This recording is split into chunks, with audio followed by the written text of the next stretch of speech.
Hi friends, నమస్తే. మొన్న దుబాయ్లో ట్రాన్స్ఫర్ రూమ్ కట్టే విధానం అని పార్ట్ 1 చూశారు కదా ఫ్రెండ్స్. దాని తర్వాత ఇది అనమాట పార్ట్ 2 అనమాట. వీడియోలోకి వెళ్ళే ముందు కొత్తగా ఎవరైనా మా ఛానల్ చూస్తున్నట్లయితే ఇప్పుడే సబ్స్క్రైబ్ చేసుకోండి. అలాగే ఇటువంటి కన్స్ట్రక్షన్ వీడియోలు మీ మొబైల్కి నోటిఫికేషన్గా రావాలనుకుంటే పక్కనే ఉన్న బెల్ ఐకాన్ నొక్కండి. ఓకే ఫ్రెండ్స్, మనం టాపిక్లోకి వెళ్ళిపోదాం. చూడండి, ఇది గోడలో మనం ఆల్రెడీ ఫస్ట్ వీడియోలో చెప్పుకున్నాం కదా. పార్ట్ 1లో ఏంటంటే మనం ఈ గోడలో 120 సెంటీలు హైట్ మనం కట్టుకోవాలి. ఇగో చూస్తున్నారు కదా, మొత్తం గోడలు అన్నీ కూడా అయిపోయినాయి. ఈ సైడ్ కనబడుతుంది కదా, దాంట్లోంచి కింద బెజ్జింగ్ కొడతారనమాట. బెజ్జింగ్ కొట్టి దాంట్లోంచి కేబుల్ వస్తాయి అనమాట. కేబుల్ అంటే పైపులు వస్తాయి అనమాట. ఇక్కడ చూడండి, ఇక్కడ పైప్ ఉంది కదా, దీంట్లోంచి దాంట్లోకి ఇది సరఫరా అవుద్ది అనమాట. అక్కడ నుంచి ఇది మొత్తం దీంట్లో మటుకు ఇసుక వస్తుంది అనమాట. ఇసుక అంటే ఇసుక వేసేసి ఇది కప్పెట్టేస్తారనమాట. ఇది కప్పెట్టేస్తారు, ఒక లాస్ట్లో ఉన్నది కప్పెట్టేస్తారనమాట. ఇది మైంగా కాంక్రీట్ అని చూసారా, ఇది అనమాట మెయిన్ ఇంపార్టెంట్. మనకి ఇది స్టీల్ వేసింది మనకి మెయిన్ ఇంపార్టెంట్ అనమాట. ఈ సైడు ఆ సైడ్ కూడా కేబుల్ వస్తాయి అనమాట. ఇది లాస్ట్ వరకు చూడండి ఫ్రెండ్స్, ఎక్కడ స్కిట్ చేయకండి. ఎందుకంటే మీకు ఫస్ట్ 1 చూసిన వాళ్ళకి ఇది బాగా అర్థం అవుద్ది అనమాట. 1 చూసి 2 చూస్తే మీకు మొత్తం అంతా క్లారిటీ వచ్చేస్తుంది అనమాట. ఓకే ఫ్రెండ్స్, ఇది చూడండి, ఇది మనం 120 సెంటీలు అంటే మనకి ఇంచుమించు 4 అడుగులు అనమాట. మనం 4 అడుగులు ఎత్తు మొత్తం అంతా స్టీల్ కట్టేసి దాంట్లో కాంక్రీట్ వేస్తారనమాట. హెచ్ కింద ఉంటుంది అనమాట.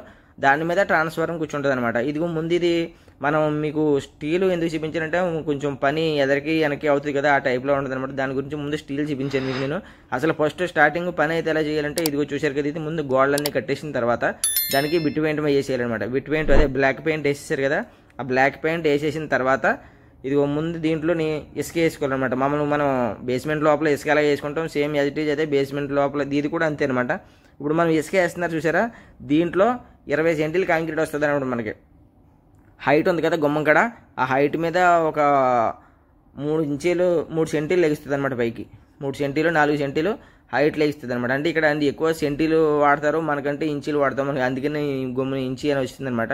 ఇక చూడండి, ఫస్ట్ మొత్తం అంతా ఇసుక వేసేసుకుని లెవెల్ చేసుకోవాలన్నమాట. అంటే మనకి ఇప్పుడు ఇక్కడ కేబుల్ రావన్నమాట. ఎక్కడ మనం ఇసుక వేసుకుంటున్నాం కదా, అక్కడ కేబుల్ రావన్నమాట. అక్కడ ఇక్కడ లాస్ట్లో కూడా కేబుల్ రావన్నమాట. కేబుల్ రాని కూడా ఇసుక వేసేసుకుని దానికి 20 సెంటీలు కాంక్రీట్ వచ్చేలాగా దాన్ని లెవెల్ చేసుకోవాలన్నమాట. మొత్తం అంతా కూడా 20 సెంటీలు కాంక్రీట్ వచ్చేలాగా లెవెల్ చేసుకుని ఈ పక్క ఆ పక్క కూడా బద్ద కొట్టాలన్నమాట. దానికి మామూలుగా నీళ్ళు పెట్టేసి మనం కుమ్ము ఎలా దుడుస్తాం కదా, అదే టైప్లో యాజ్ ఇట్ ఈజ్ ఇది కూడా కుమ్ము దుడిచేసుకుని దాన్ని మొత్తం అంతా లెవెల్ చేసేసుకుని బద్ద కొట్టుకోవాలన్నమాట. ఇక చూడండి, ఇదంటే ఇందాక మీకు చూపించాను కదా నేను, స్టీల్ కట్టేసిన దాని మీద ఆ వెనకాల ఇసుక వేస్తున్నాం అనమాట. దాని గురించి దీని మీద ప్లే వేసాను అనమాట. అంటే 2 పనులు అక్కడ ఇక్కడ కూడా తీసాను అనమాట నేను వీడియో. ఎందుకంటే ముందు మీకు స్టీల్ గురించి చూపించాను కదా, అది ఇక్కడ అనమాట. ఇదిగో చూడండి, మొత్తం అంతా ఇది వేసేసిన తర్వాత కొంచెం జేసీబీతో వేసాము అది ఇసుక వెనక్కి. అది వేసేసిన తర్వాత మొత్తం అంతా క్లారిటీగా లెవెల్ చేసేసుకుని అప్పుడు తర్వాత పైన కాంక్రీట్ వస్తుంది అనమాట. పీసీసీ అంటే 20 సెంటీలు వేస్తున్నాం కదా, అది మామూలు మనం పీసీసీ టైప్లో ఉంటుంది. పీసీసీ అంటే 10 సెంటీలు వేస్తారు. ఇది చూడండి, ఇదిగో మొత్తం అంతా లెవెల్ చేసుకున్నాం అనమాట. ఇదిగో ఇలా ఉంటుంది అనమాట. దీని రూపురేఖలు అసలు రూపురేఖలు ఇలా ఉంటాయి అనమాట. ఇది చూడండి, మొత్తం అంతా ఎక్కడ కూడా ప్లాస్టింగ్ చేయలేదు. కాకపోతే ముందు మీకు చూపించింది ఏంటంటే పని గమ్ముని ఎక్కడైనా పని లేకపోతే ఈ పని స్టీల్ కట్టి వాళ్ళు రాకపోతే ఏం చేస్తామంటే ఈలోగా ప్లాస్టింగ్ మొదలెట్టుకుంటూ ఉంటాం అనమాట. ఈ పక్క నుంచి ప్లాస్టింగ్ మొదలెట్టుకుంటే తర్వాత ఆ పని అవుతుంది కదా అని చెప్పి కొన్ని చోట్ల ప్లాస్టింగ్ మొదలెడతాను అనమాట. అసలు ఎలా చేయాలంటే ఇది కనబడుతుంది కదా మీకు, యాజ్ ఇట్ ఈజ్ ఫస్ట్ మొత్తం అంతా కంప్లీట్ అయిపోయాక కాంక్రీట్ వేసేసుకున్న తర్వాత ప్లాస్టింగ్ మొదలెట్టుకోవాలన్నమాట. కానీ కొన్ని పనులు ఇక్కడ ఏం చేస్తామంటే ముందు ప్లాస్టింగ్ చేసేసుకుంటాం ఆ సైడ్ ఈ సైడ్ కొని, తర్వాత కాంక్రీట్ వేస్తారు. ఆ కాంక్రీట్ వేసినా కానీ ఏమవుతుంది అంటే కాంక్రీట్ పైన వేస్తే మళ్ళీ ప్లాస్టింగ్ మీద కంటే కిందకంటే కారిపోద్ది కదా, అలాగ ఉంటుంది అనమాట. ఇదిగో చూడండి, ఈ గల్లీ ఉంది కదా, ఆ గల్లీ కూడా కేబుల్ వస్తాయి అనమాట.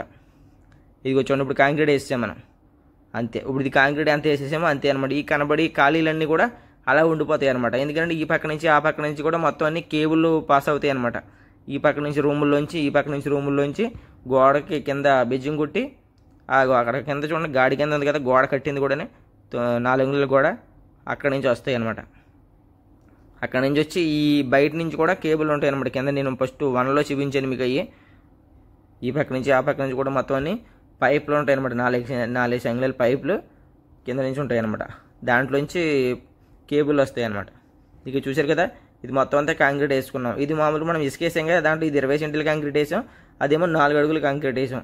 అంతే 4 అడుగులు కాంక్రీట్ అంటే మరి ట్రాన్స్ఫార్మర్ కూర్చుంటుంది కదా, గమ్మున రేపు పొద్దున్న ఏమో అవ్వకుండా దాన్ని జర స్ట్రాంగ్ వేయాలన్నమాట. దాన్ని ఇది స్ట్రాంగ్ వేసేసిన తర్వాత ఇది కూర్చోండి, పైన మామూలుగా ప్లాస్టింగ్ చేసామన్నమాట. మీరు ఫస్ట్ 1లో చూసినప్పుడు ఎన్ని గోడలు ఉన్నాయి, ఇప్పుడు చూసారు అసలు గోడే లేదు. అసలు ఈ పక్కన కానీ ఆ పక్కన కానీ మొత్తం అన్నీ కప్పెట్టేసాం అనమాట కాంక్రీట్తో. ఇవి చూడండి, ఇదంతా ప్లాస్టింగ్ అయిపోయింది. పైన కూడా మొత్తం అంతా కూడా ప్లాస్టింగ్ అయిపోయింది. ఇదిగో ఇటు సైడ్ చూడండి. ఓకే ఫ్రెండ్స్, కనబడుతుంది కదా మొత్తం అంతా యాజ్ ఇట్ ఈజ్. ఇదంటే ప్లాస్టింగ్ అంటే మన ప్లాస్టింగ్ కాదు కదా, ఇది గోత్ ఇసుక ప్లాస్టింగ్ వల్ల అంత ఫినిషింగ్ ఉంటుంది, కానీ ఇంకా ఇసుక రేగిపోయినట్టు ఉంటుంది అనమాట. ఓకే ఫ్రెండ్స్, మా వీడియో మీకు నచ్చినట్లయితే లైక్ చేయండి. అలాగే కొత్తగా ఎవరైనా మా ఛానల్ చూస్తున్నట్లయితే ఇప్పుడే సబ్స్క్రైబ్ చేసుకోండి. ఇంకా ఇటువంటి ఇంట్రెస్టింగ్ వీడియోలు మీ మొబైల్కి నోటిఫికేషన్గా రావాలనుకుంటే పక్కనే ఉన్న బెల్ ఐకాన్ నొక్కండి. ఓకే ఫ్రెండ్స్, లాస్ట్ వరకు చూసినందుకు ధన్యవాదాలు. Keep watching. జై హింద్.